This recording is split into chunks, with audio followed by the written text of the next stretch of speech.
ആ ദൈവം നമ്മെ ചുമതലപ്പെടുത്തിയിരിക്കുന്നത്.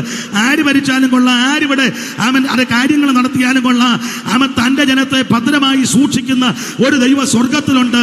അനർത്ഥ ദിവസത്തിൽ കൂടാരത്തിൽ ഒളിപ്പിച്ച് തിരുനിവാസത്തിന്റെ മറവിൽ നിന്നും മറച്ച് പാറമേൽ നിന്നെ ഉയർത്തുവാൻ കഴിവുള്ളൊരു ദൈവം നമുക്ക് വേണ്ടി സ്വർഗത്തിലുണ്ട്. വിശ്വസിക്കുന്നവർ ഇന്ന് രാത്രി ദൈവത്തിന് മഹത്വം കൊടുക്കുക.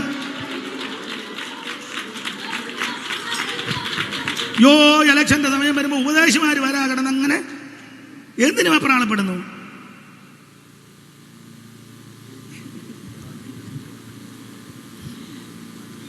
എടാ പൊട്ട, രാജാക്കന്മാരുടെ ഹൃദയം യഹോവയുടെ കയ്യിൽ നീർത്തോട് പോലെ. ഇഷ്ടമുള്ള ദിക്കിലേക്ക് ദൈവം അങ്ങ് തിരിക്കും. നീ മുട്ടയിലിരുന്നാ മതിയെന്നായി പറഞ്ഞതിന്റെ അർത്ഥം. Praise the Lord. പ്രാർത്ഥിക്കുന്ന നിനക്ക് വേണ്ടി നിയമങ്ങളെ തിരുത്തുമെന്ന്, പ്രാർത്ഥിക്കുന്ന നിനക്ക് വേണ്ടി അധികാരികളോട് ദൈവം ഇടപെടും, പ്രാർത്ഥിക്കുന്ന നിനക്ക് വേണ്ടി ദൈവം യുദ്ധം ചെയ്യും, പ്രാർത്ഥിക്കുന്ന നിനക്ക് വേണ്ടി ദൈവം ഭൂതന ഇറക്കും, പ്രാർത്ഥിക്കുന്ന നിനക്ക് വേണ്ടി അവൻ സ്തോത്രം ദൈവം അത്ഭുതം ചെയ്യും. അനുഭവിക്കുന്നവർ ഇന്ന് രാത്രി ദൈവത്തിന് മഹത്വം കൊടുക്കുക. ഹല്ലേലൂയ.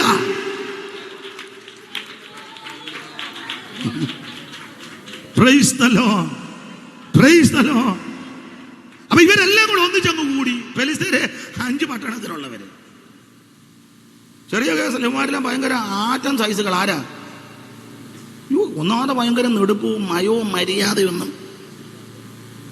നിങ്ങൾക്കറിയാമല്ലോ പ്രകൃതി. 17:4 വായിച്ചേ അമ്മാമേ. ശാമുവേലിന്റെ 1-ാം പുസ്തകം 17:4. ഇവന്റെ എല്ലാം പ്രകൃതി നിങ്ങൾക്കറിയാം, എന്നാലും ഒന്ന് വായിച്ചു. അപ്പോൾ ഫെലിസ്ത്യരുടെ പാളയത്തിൽ നിന്ന് ഗത്യനായ ഗോലിയാത്ത് അവൻ 6 മുഴോ ഒരു ചാണം എന്നെ പേടിച്ചിട്ട് വായിക്കാൻ നെടുപ്പമുള്ളവനായിരുന്നു.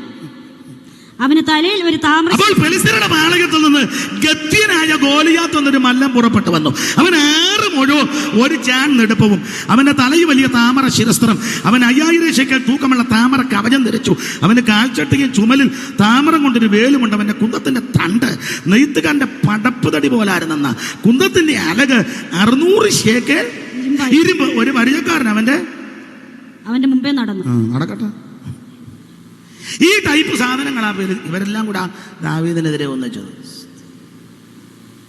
അല്ല, ഞാഞ്ഞൂലെല്ലാം കൂടെ അല്ല,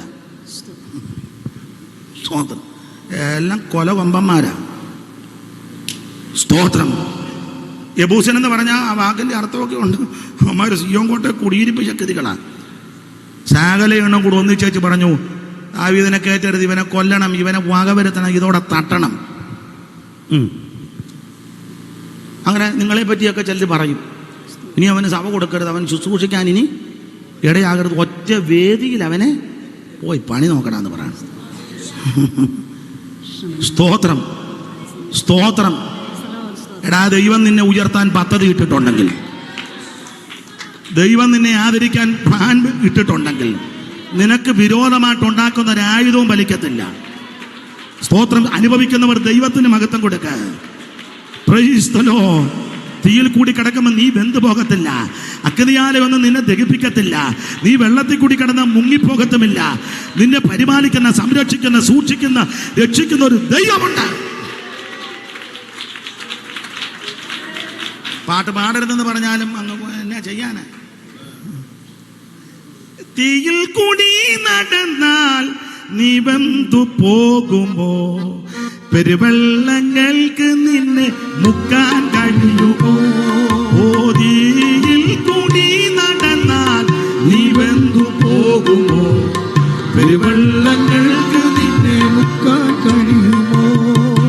ദുഃഖത്തിൽ ആശ്വാസമായി, രോഗത്തിൽ ഞാൻ സൗഖ്യമായി, ഓരോ വിപത്തുകളിൽ ശാശ്വത ഭുജങ്ങള മറോടണച്ചിടും ഈ സ്നേഹസ്വരൂപൻ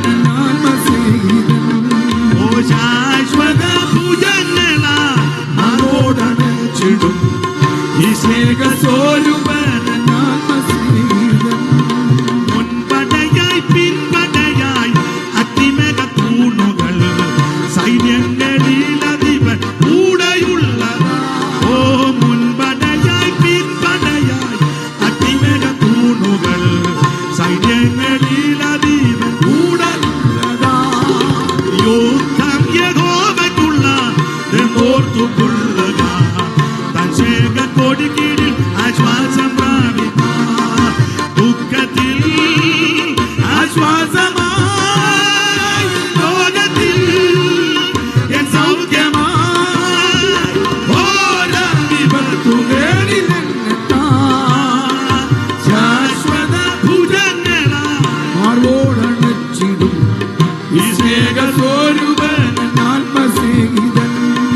ശാശ്വത ഭുജങ്ങളാൽ മാറോടണച്ചിടും.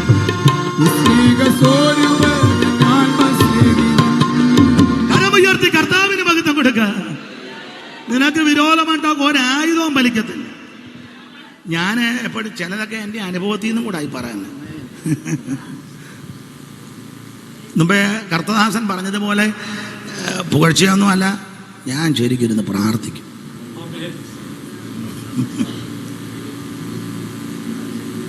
സ്തോത്രം.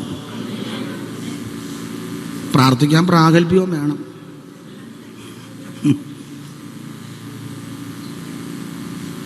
ഞാൻ ദൈവകൃപയെ ശരണപ്പെട്ട് പറയാം. വെളുപ്പിനെയൊക്കെ എഴുന്നേറ്റ് ഞാൻ തമ്പേറടിച്ച് പാട്ട് പാടി ആത്മാവി നിറയും. തമ്പേർ മേടിച്ച് വെച്ചിരിക്കും. വെളുപ്പിനെ താമ്പേറടി ഞാൻ വീട്ടിൽ തമ്പേറടിച്ച് പാടുമ്പം വീട്ടിലുള്ളവരെല്ലാം എൻ്റെ കൂടെ പാടുന്നില്ല. ആ വീട്ടിലൊരെണ്ണത്തിന് ഞാൻ കിടത്തുകയല്ല. ഇവിടെ ഇത് സുവിശേഷ വേലയ്ക്ക് കിട്ടുന്നതായതല്ല. നീ ഇതെല്ലാം പൂണൻ്റെ തീറ്റി നിന്ന് വെച്ച് മാണ്ട് കിടന്ന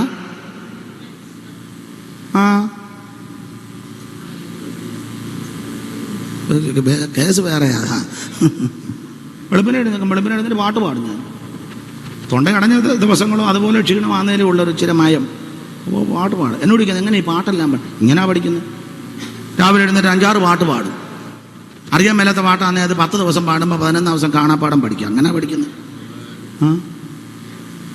സ്തോത്രം. പേര് പറഞ്ഞ് സ്തോത്രം ചെയ്യും. നശിക്കാനല്ല, നന്നാകാൻ. Praise the Lord. നീ മുട്ടയിലിരുന്നാൽ മതി. ഇപ്പം മുട്ടയിലിരിക്കാനും പലർക്കും നേരം. ദൈവത്തിൻ്റെ മകത്ത് ഒരു ദോഷവും നിനക്ക് വരിക.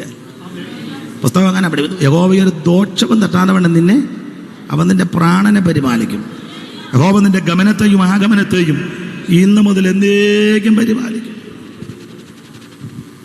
സ്തോത്രം. എന്നോടൊരിക്കൽ അടുത്ത കാലത്ത് ഒരാൾ, ഇപ്പോഴല്ല ഒരു 2 വർഷം മുമ്പ് ഒരാൾ ചോദിച്ചു, ഇനി വെളിയിലോട്ടൊന്നും പോക്ക് നടക്കുകയില്ലായിരിക്കും ഇല്ലയോ? അത് എല്ലാം കേൾക്കണ്ടെന്ന് ഓർത്ത് അങ്ങനെ ഞാൻ മനഃപൂർവ്വം പറഞ്ഞു. ഇങ്ങോട്ട് കയറിയിരിക്കാൻ ഞാൻ പറഞ്ഞതല്ലേ. അതിനെ പിന്നെയും കൊഞ്ചു വലിയും പോലെ പുറകോട്ട് വലിഞ്ഞോട്ട്. ദൈവത്തിന് മഹത്വം. ദൈവം നിന്നെ ഉയർത്തും. ദൈവം നിന്നെ ആദരിക്കും. നീ വിശ്വസ്തയോടെ ദൈവത്തെ ഭരിച്ചാൽ മതി. പരമാർത്ഥികളെ, നീതിമാന്മാരെ, വിശ്വസ്തരെ മാനിക്കുന്നൊരു ദൈവം ഉണ്ടെന്നായി പറഞ്ഞു. അതിന് യോനാഥാൻ ദാവീദിനോട് ഗോതമ്പ് വയലിൽ വെച്ച് പറഞ്ഞത്, ദൈവം നിന്നെ ഉയർത്തും കേട്ടോ. ഞങ്ങളുടെ അച്ചായൻ ശരിയല്ല, പിന്നെ അച്ചായൻ്റെ വീട്ടിൽ താമസിക്കുമ്പം ശരിയല്ലെന്ന് പറഞ്ഞാൽ എങ്ങനെ, അതുകൊണ്ട് ഞാൻ അച്ചായൻ ശരിയല്ലെന്ന് പറഞ്ഞു. അതിന് പറയണ്ട, ദൈവം നിന്നെ ഉയർത്തും. ദൈവം നിന്നെ രാജാവാക്കും. അതിന് കാരണം എന്നാന്ന് ചോദിച്ചാൽ ഞാനെപ്പോഴും പറയും, ദാവീദിന്റെ കയ്യിലും ശൗലിന്റെ കൈ കുന്തമാ, ദാവീദിന്റെ കൈ കിന്നരമാ. കിന്നരം നിങ്ങളെ പറഞ്ഞ് ദാവീദിന്റെ കൈ കിന്നാരം ഉണ്ടെന്ന്. ദാവീദ് ആരോടും കിന്നാരത്തിനൊന്നും പോയില്ല. ഇന്നത്തെ മിക്ക ദാവീദും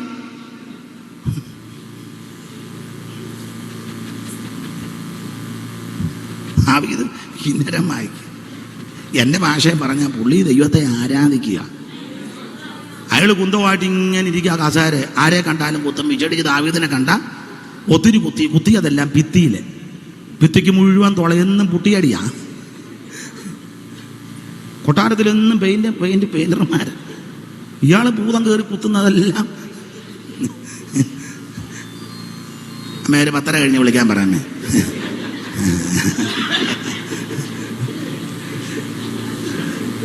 അമ്മ 8:30 കണ്ടാ പറഞ്ഞിറങ്ങിയത്. ഇനി അത് ആരുടെയാണെന്ന് അവർക്ക് 2 പേർക്കും അറിയാൻ മേല. അപ്പൊ ശ്രദ്ധിച്ചേ, ശൗലിന്റെ കയ്യിൽ കുന്തം, ദാവീദിന്റെ കയ്യിൽ കിന്നരം. കുന്തം എടുത്തവൻ ഒടുവിൽ കുന്തത്തെ കയറി.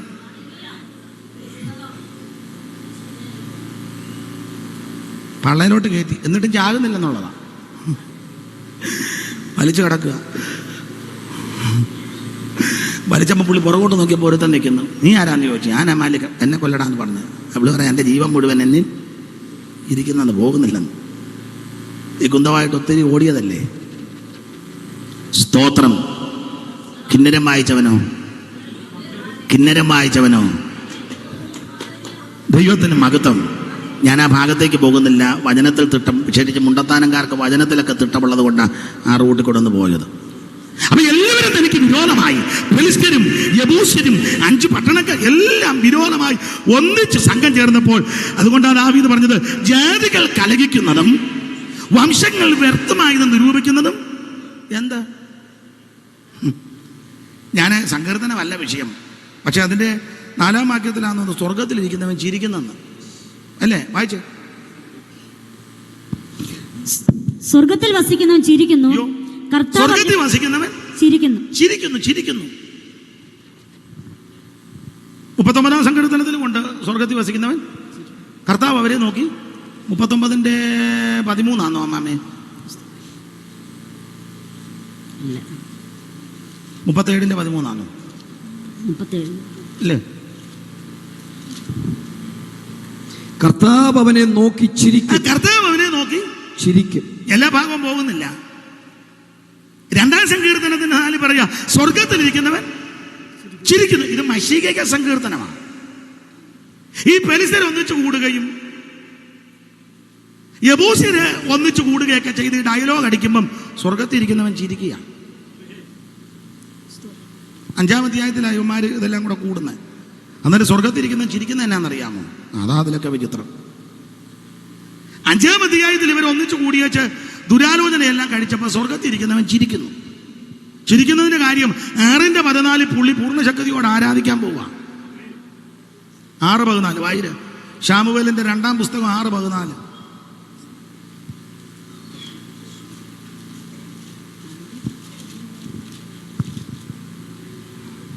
ദാവീദ് പഞ്ഞിനൂലങ്കി ധരിച്ചുകൊണ്ട് പൂർണ്ണ ശക്തിയോടെ യഹോവയുടെ മുൻപാകെ നൃത്തം ചെയ്തു. അപ്പോൾ 2-ന്റെ 4 സ്വർഗത്തിരിക്കുന്നവൻ ചിരിക്കുന്നു. 5-ാം അധ്യായത്തിന്റെ 5-ലും 5-ന്റെ 18 യെബൂസ്യനും ഫെലിസ്ത്യനും ഒന്നിച്ചു കൂടി വ്യർത്ഥമായ നിരൂപണങ്ങൾ നടത്തുമ്പോൾ സ്വർഗത്തിരിക്കുന്നവൻ ചിരിക്കുന്നു. ചിരിക്കുന്നതിന്റെ കാര്യം, എടാ നിന്റെ ഈ നിരൂപണങ്ങളൊന്നും ഏക്കത്തില്ല, അവൻ വീണ്ടും ദൈവത്തെ ആരാധിക്കാൻ പോവുക. 6:14. ഞാനിങ്ങനെ ഇടയ്ക്ക് കയറി പറഞ്ഞങ്ങ് പോകാം. 6:14 പൂർണ്ണശക്തിയോടെ ആരാധിച്ചപ്പോൾ ദൈവം ചില കാര്യം ചെയ്തു. 7:1 യഹോവ ചുറ്റുമുള്ള സകല ശത്രുക്കളെയും അടക്കി. 6:14 പൂർണ്ണശക്തിയോടെ ദൈവത്തെ ആരാധിച്ചപ്പോൾ 7 പറയുക ചുറ്റുമുള്ള ശത്രുക്കളെ ദൈവം അടക്കി. നീ ദൈവത്തെ പൂർണ്ണ മനസ്സോടെ, പൂർണ്ണ ആത്മാവോടെ, പൂർണ്ണ ശക്തിയോടെ ആരാധിച്ചാൽ നിനക്ക് വിരോധമായി നിൽക്കുന്ന ശത്രുക്കളെ ദൈവം അടക്കും. നമ്മളാരെ അടക്കാൻ പോകണ്ട, പുള്ളി അടക്കിക്കോളും. യഹോവ ചുറ്റുമുള്ള ശത്രുക്കളെ അടക്കി. ഇനി 8:1 വായിച്ചു. 8:1.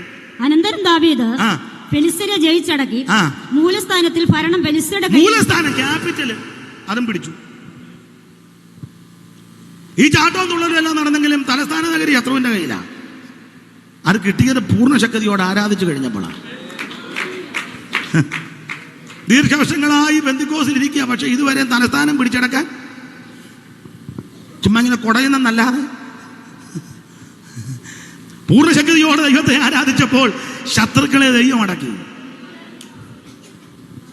എനിക്ക് വചനം ഇങ്ങനെ പ്രകാശിക്കുന്നുണ്ട്. അതുകൊണ്ട് നിങ്ങൾ ചിലർ നന്നായിട്ട് ആസ്വദിക്കുന്നതായിട്ടും മനസ്സിലാകുന്നു. ചിലങ്ങനെ മൗനമായിട്ടിരിക്കുന്നെങ്കിൽ ഇങ്ങനെ അയവറക്കുന്നുണ്ട്, എനിക്കറിയാം. ദൈവത്തിന് മഹത്വം, ദൈവത്തിന് മഹത്വം. പൂർണ്ണശക്തിയോടെ ദൈവത്തെ ആരാധിച്ചു. അന്നേരം ദാവീദിന്റെ ഭാര്യ മീഖള് പറഞ്ഞു, മച്ചാൻ ഇങ്ങനെ എൻ്റെ ഫ്രണ്ട്സ് ആണെങ്കിൽ ഇവള് എനിക്ക് വന്ന് ക്ലബിൽ ഏതാണ്ടോ മെമ്പർഷിപ്പ് ഉണ്ട്, എന്തൊരു ക്ലബുണ്ടല്ലോ, എന്തോ വുമൻസ് മുണ്ടത്താനം വുമൻസ് ഫെലോഷിപ്പ്. അപ്പം ദാവീദ് പൂർണ്ണശക്തിയോടെ ദൈവത്തെ ആരാധിച്ചപ്പം ഇവള് തിരിച്ച് വീട്ടിൽ കൊട്ടാരത്തിൽ വന്ന് പറഞ്ഞു, ആശാൻ ഇങ്ങനെ സ്റ്റാൻഡേർഡ് ഇല്ലാത്ത ആരാധനയൊന്നും നമ്മൾ ഏത് ഫാമിലിയാണെന്ന് കരുതണം. നമ്മൾ മുണ്ടത്താനത്തെ നമ്പർ 1 ഫാമിലിയാണ്. ചുമ്മാ ഗതിയും ഗത്യന്തരം അല്ലാത്ത തോമ കിടന്ന് തുള്ളും പോലെ അച്ചായൻ തുള്ളരുത്. നമ്മൾ റോയൽ ഫാമിലിയാണ് തന്നെ, നമ്മൾ അരിസ്റ്റോക്രാറ്റ്. ഇംഗ്ലീഷ് ഇരിക്കട്ടെ, തെറ്റിയോ? നമ്മൾ മുണ്ടത്താനത്തെ നമ്പർ 1 അതുകൊണ്ട് നമ്മൾ റോയൽ ഫാമിലിയാണ്. നമ്മുടെ ഫാമിലിയുടെ സ്റ്റാറ്റസ് ദാവീദ് പറഞ്ഞു, അങ്ങനെ പറഞ്ഞില്ലെങ്കിലും എടി വിവരദോഷി, എൻ്റെ അപ്പൻ്റെ വീട്ടിൽ വെച്ച് എൻ്റെ ദൈവം എന്നെ തെരഞ്ഞിവിടെ കൊണ്ടുവന്നു. ഞാൻ ആടുകളെ മേയിച്ച വനാന്തർ ഭാഗത്തായിരുന്നു. കലാപുലി പോലെ എൻ്റെ ചേട്ടന്മാരെല്ലാം ശൗലൻ്റെ നിൻ്റെ അപ്പൻ്റെ കൂടെ മിലിറ്ററിയിലും ഉണ്ടായിരുന്നു. എനിക്ക് വലിയ പൊക്കവും വകുപ്പും ഒന്നും ഇല്ലാഞ്ഞുകൊണ്ട് എന്നെ ആടിനെ തീറ്റാൻ അങ്ങ് വരും. പിന്നെ വേദപഠിതാക്കളെ ചിലർ പറയുന്നത് ഇശായിയുടെ 2ാം കെട്ടിലെ ആരെന്നാ പറഞ്ഞത് ദാവീദ് എന്നൊരു. അപ്പം അതിൻ്റെതായ ചെറിയ അതുകൊണ്ടാണ് പുള്ളി പറഞ്ഞ എൻ്റെ അപ്പനും അമ്മയും എന്നെ 2ാം അമ്മയ്ക്ക് വലിയ താല്പര്യം ഇല്ലായിരുന്നെന്നാണ്. തള്ള പൂള് വെച്ച് കൊടുക്കുമായിരുന്നു. അങ്ങനത്തെ തള്ളമാരൊക്കെ ഇതിനകത്ത് ഇരിപ്പുണ്ട്. പൂള് വെക്കാൻ നല്ല ഉള്ള കാഞ്ഞ പൂള് വെച്ചാൽ പമ്മി ഇരുന്ന് ഗ്ലോറി എന്നൊക്കെ പറയുന്നത് ഒക്കെ അറിയാം. അപ്പോൾ നല്ല പൂള് വെച്ച് കൊടുത്തു. അതുകൊണ്ട് ഇവരെ അങ്ങനെ ആടിനെ മേയ്ക്കാൻ കാട്ടിലോട്ടും വിട്ടു. പക്ഷേ ശാമുവേൽ പ്രവാചകൻ വീട്ടിൽ വന്നപ്പം പറഞ്ഞു, ഒരുത്തനെ രാജാവായിട്ട് അഭിഷേകം ചെയ്യാൻ ഇറക്കി വിടാൻ. ഷമ്മ വന്നു, ഏലിയാബ് വന്നു, ശിമയി വന്നു. എല്ലാം നല്ല ടൈയും കോട്ടുമൊക്കെ കെട്ടി ആരുടെപ്പൊക്കെ ലെഫ്റ്റ് റൈറ്റ് വെച്ചൊക്കെയാണ് വരുന്നത്. നമ്പരാൻ പറഞ്ഞ ചുവടുമൊക്കെ ഉള്ളു, ശുശ്രൂഷയ്ക്ക് ഉള്ളുകല്ലെന്ന് പറഞ്ഞു. ശുശ്രൂഷയ്ക്ക് അവസാനം ചോദിച്ചു, ഇശായി അതിൻ്റെ പിള്ളേരെല്ലാം ആയോ എന്ന് ചോദിച്ചാൽ, ഓ ഇനി ഒരുത്തനുണ്ട്. ഏതാ? ആടിൻ്റെ മണവും മൊശയുടെ മണമൊക്കെയാന്ന് പറഞ്ഞു. എന്നാൽ അവനെ ഒന്ന് വിളിക്കുക, അവൻ വരാതെ ഞാൻ പന്തിക്കിരിക്കുകയല്ല.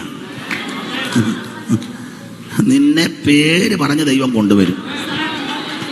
ശൗമേൽ പറഞ്ഞ അവൻ വരാതെ ഞാൻ.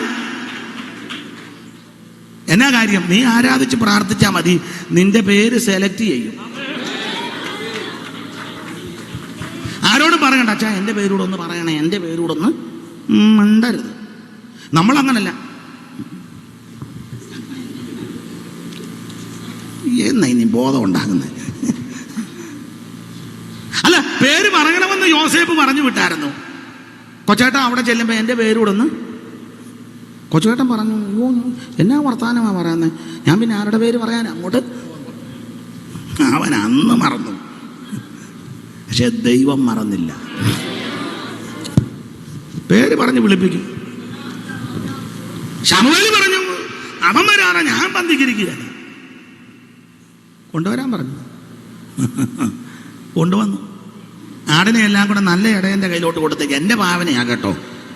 ഒരു വടിയുണ്ട്, പിന്നെ കോലുമുണ്ട്, കിന്നരവും ഉണ്ട്. കോലും വടിയും ഇങ്ങനെ വെച്ച് കിന്നരം വായിച്ചുകൊണ്ട് വരിക ദാവീദ്. ഏത് പാട്ടാണെന്ന് ചോദിച്ചാൽ അന്ന് ഏതാ പാടിയെന്നൊന്നും എനിക്കറിയാമല്ല. ഇന്നാണെങ്കിൽ മിക്കവാറും ഇതായിരിക്കും സാധ്യത. യാഗ് നല്ല ഇടയൻ എന്നും എൻ്റെ പാലകൻ ഇല്ലെനിക്കു എന്ന് പറഞ്ഞാൽ നിങ്ങൾ എന്നെ യോഗത്തിന് വിളിച്ചില്ലല്ലോ. ശൗമേൽ വന്നപ്പം എല്ലാവരെയും വിളിച്ചില്ലയോ പന്തിക്ക്? എന്നെ വിളിച്ചില്ലല്ലോ യോഗത്തിന്. ഇല്ലെനിക്കു ഖേദമൊന്നുമേ, യാഗ് നല്ല ഇടയൻ എന്റെ പാലകൻ, ഓ ഇല്ലെനിക്കു ഖേദമൊന്നുമേ. ഇങ്ങനെ എന്റെ ഭാവനയാ. ഇങ്ങനെ കിന്നരം വായിച്ചു എന്തുവാ തൂര്യനാദത്തില്. രാഗം ഏതാണെന്നൊന്നും എനിക്കറിയാം. ഏത് രാഗമായിരിക്കും? പല രാഗമുണ്ട്. ഏതൊക്കെ രാഗം? അല്ല, സങ്കീർത്തനത്തിലെ നശിപ്പിക്കരുതെന്ന രാഗമാണോ? അല്ല, നമ്മുടെ രാഗം മുഴുവനും മിക്കതും ചാക്കോ സാർ എപ്പോഴും പറയുമായിരുന്നു, ഇമ്മി ചാക്കോച്ചാൻ ഞങ്ങൾ പാട്ട് കുഞ്ഞെ കുഞ്ഞെ നശിപ്പിക്കരുതെന്ന രാഗത്തിൽ. സ്തോത്രം. ഏതായാലും കൊള്ളാൻ നല്ല തൂര്യനാദത്തിലെ രാഗത്തിൽ പാട്ട് പാടി കിന്നരം വായിച്ച് ഇങ്ങോട്ട് വരും. എൻ്റെ ഭാവനയാ, ശൗമേൻ്റെ കയ്യിലുള്ള തൈലക്കൊമ്പ് പറക്കാൻ തുടങ്ങി. തൈലക്കൊമ്പ് പറച്ചു വെച്ച് പറഞ്ഞാണ്ട് വരുന്നെന്ന് പറഞ്ഞാണ്ട് ആ പയ്യൻ, ആ സുനേത്രൻ, കോമളരൂപി, പിന്നെ കിന്നര വായനയിൽ നിപുണൻ, അവൻ്റെ തലേ വേണം ഈ കൊമ്പിലെ തൈലം ഒഴിക്കാൻ. എല്ലാവരുടെ മധ്യത്തിൽ പോയി ചോദിച്ച് രാജാവായിട്ട് അഭിഷേകം ചെയ്ത്. അതുകൊണ്ടാണ് ദാവീദ് പറഞ്ഞത്, നീ ചുമ്മാ വിവരക്കേട് വിളിച്ച് പറയരുത്. നിന്റെ അപ്പനും നിന്റെ കുടുംബക്കാരും എൻ്റെ കുടുംബക്കാരും ചേട്ടായിമാരുമല്ല നോക്കി നിൽക്കുമ്പോൾ എൻ്റെ ദൈവം എന്നെ കണ്ടിവിടെ കൊണ്ടുവന്നതാ. ഞാൻ ഇനിയും ദൈവത്തെ ആരാധിക്കും. ഞാൻ പൂർണ്ണശക്തിയോട് ആരാധിക്കും. ഞാനൊരു ചിന്ത പറയാം, നിങ്ങൾക്ക് വചനത്തിൽ തൊട്ടാണ്. ആരാധനയ്ക്കെതിരെ നിന്ദിച്ച മീകളിന് തലമുറ ഉണ്ടായില്ല, ആരാധിച്ച ദാവീദിന് തലമുറയുണ്ടായി.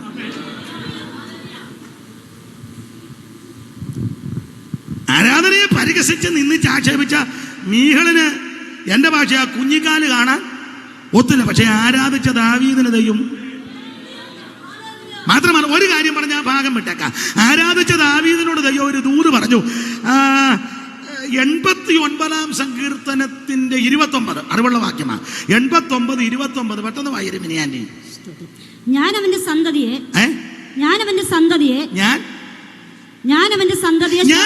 സന്തതിയെ ശാശ്വതമായും അവന്റെ സിംഹാസനത്തെ ആകാശമുള്ള കാലത്തോളവും നിലനിർത്തും. എങ്ങനുണ്ട്? ആരാധിച്ചവനോടാ ഇത് പറഞ്ഞേ. പൂർണ്ണശക്തിയോടെ ദൈവത്തെ ആരാധിച്ചവൻ, ദൈവത്തെ മഹത്വപ്പെടുത്തിയവനോട് പറയുക, ഞാൻ അവന്റെ സന്തതിയെ ആകാശമുള്ള കാലത്തോളം. Praise the Lord. ആരാധനയിൽ നിന്ദിച്ചവർക്ക് സന്തതി ഉണ്ടായില്ല, പക്ഷെ ആരാധിച്ച ദാവീദിന് തലമുറയുണ്ടായി. അത് ഊത് പറയുക, നിന്റെ സന്തതി ആകാശമുള്ള കാലത്തോളം. എല്ലാം എടുക്കാൻ നേരമില്ല. 35 കൂടെ വായിച്ചോ, ചേർത്ത് 35. ഞാൻ ദാവീദിനോട് ഞാൻ ഒരിക്കൽ എന്റെ വിശുദ്ധ കൈകൊണ്ട് എന്റെ വിശുദ്ധിയെ കൊണ്ട് സത്യം ചെയ്തിരിക്കുന്നു. ദാവീദിനോട് ഞാൻ ഭോഷ്ക് പറയുകയില്ല. ഞാൻ ഒരിക്കൽ എന്റെ വിശുദ്ധിയെ കൊണ്ട് സത്യം ചെയ്തു. അടുത്തത് ദാവീദിനോട് ഞാൻ ഭോഷ്ക് പറയും. ആരാധിക്കുന്ന നിന്നോട് ഭോഷ്ക് പറയത്തില്ല. നിന്റെ തലമുറയെ ഉയർത്താമെന്ന് വാഗ്ദത്തം തന്നിട്ടുണ്ടെങ്കിൽ ഉയർത്തും. പ്രാർത്ഥിക്കുന്ന നിന്നോട് ദൈവം ഭോഷ്ക് പറയത്തില്ല. ഇത് ഭോഷ്കിന്റെ ദൈവമല്ല.